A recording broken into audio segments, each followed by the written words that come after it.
आपने बहुत सारी रियल हॉरर स्टोरीज पढ़ी होंगी, लेकिन आज मैं जो स्टोरी आपको बताने जा रहा हूं वो भारत की सबसे डरावनी भूतिया कहानी है।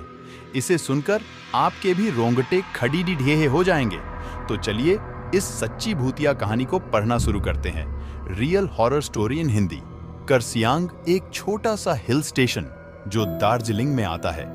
यहाँ का मौसम 12 महीने सुहाना रहता है, जो सैलानियों को अपनी ओर खींचता है। यहाँ का मौसम जितना मनमोहक है, उतना ही वहाँ पर हुए हॉन्टेड घटनाएं लोगों को दहशत में रखता है। करसियांग में 2 जगह है, एक विक्टोरिया बॉयज स्कूल और उसी से सटा हुआ डाउ हिल जंगल। लोकल लोगों का कहना है कि स्कूल के बंद होने के बावजूद उसमें लड़कों के खेलने की, चलने की और भयानक चीखें सुनाई देती है। इसी के पास डाउ हिल जंगल है, जहाँ कई मर्डर हुए हैं और अननेचुरल डेथ हुई है जिसका कारण पता नहीं चल सका है। यहाँ पे सुइसाइड की घटना भी बहुत होती है। ये जंगल अपने आप में कई राज्यों को सिमेटे हुए है। ये जंगल इतना घना है कि दिन में भी आप रात अनुभव कर सकते हैं। यहाँ पे एक रोड है जो डाउ हिल जंगल से फॉरेस्ट ऑफिस तक जाती है, जिसे डेथ रोड कहा जाता है। यहाँ पे कई लोगों ने एक LDDDHK का भूत देखा है जिसका सर नहीं है। एक दिन एनी को डाउ हिल के बारे में पता चलता है और वो इंडिया आ जाती है डाउ हिल की सच्चाई पता करने। एनी हॉन्टेड जगहों पे जा जाकर उसके हॉन्टेड होने या न होने की सच्चाई कैमरे में कैद करके सोशल मीडिया पर डाला करती थी। एनी अपनी खोज रात को करती थी।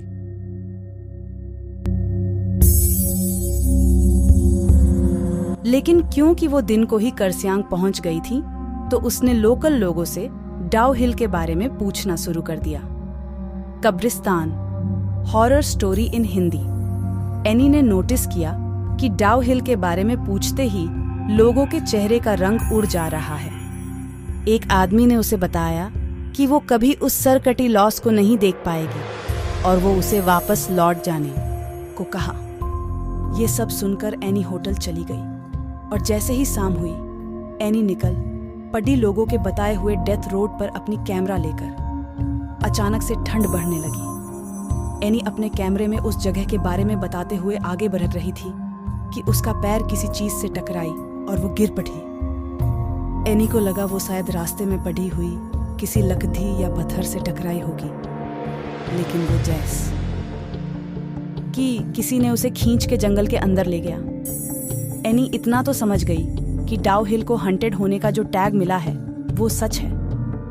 अब एनी को डर लगने लगा था, लेकिन उसकी छानबीन अभी भी पूरी नहीं हुई थी। किसी तरह हिम्मत जुटाकर वो डेथ रोड पर आगे बढ़ती रही। अचानक एनी के सामने से एक बूढ़ी औरत रोड क्रॉस करके जंगल में चली गई। एनी भी चुपचाप बिना कोई आवाज किए उस औरत के पीछे चलने लगी। वो सब कैमरे में कैद कर रही थी। चलते चलते उसे ऐसा महसूस हो रही थी कि कोई उसकी पीछा कर रहा है।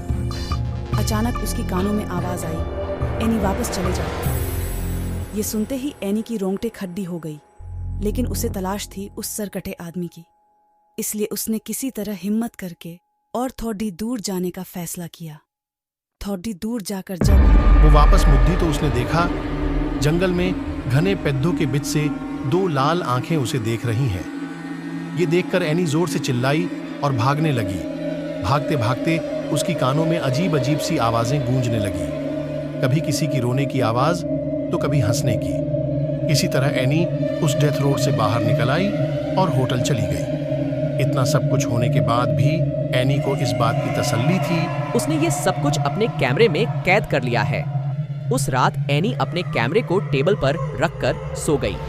1 घंटे बाद एनी को फिर से वही अजीब अजीब आवाज सुनाई देने लगी। जब उसने आंख खोली तो देखा वो सर कटा भूत उसके सामने खड़ा था और उसने हाथ में कैमरा पकड़ रखा था। देखते ही देखते कैमरे में आग लग गई और एनी के सामने ही कैमरा जल के राख हो गया। और तभी उसने ये सब कुछ अपने कैमरे में कैद कर लिया है। उस रात एनी अपने कैमरे को टेबल पर रखकर सो गई। 1 घंटे बाद एनी को फिर से वही अजीब अजीब आवाज सुनाई देने लगी। जब उसने आंख खोली तो देखा वो सर कटा भूत उसके सामने खड़ा था और उसने हाथ में कैमरा पकड़ रखा था। देखते ही देखते कैमरे में आग लग गई और एनी के सामने ही कैमरा जल के राख हो गया और तभी वो भूत एनी के सामने से गायब हो गया। ये सब देखकर एनी बेहोश हो गई। सुबह होटल वालों ने उसे उठाया। जब वो होटल वालों को पूरी बात बताई तो सब ने उस पर विश्वास कर लिया। लेकिन जब ये बातें उसने सोशल मीडिया पर बताई तो किसी ने उस पर विश्वास नहीं किया और किसी ने इसे झूठी कहानी बताई। सच्चाई चाहे जो भी हो, लेकिन आज भी डाउ हिल एक रहस्य है। आशा है कि इस रियल हॉरर स्टोरी हिंदी को पढ़कर आपके भी रोंगटे खड्डे हो गए होंगे। अगर कभी आप दार्जिलिंग घूमने जाओ तो डाउ हिल जरूर जाना। ये कहानी संदीप ने सुनाई है।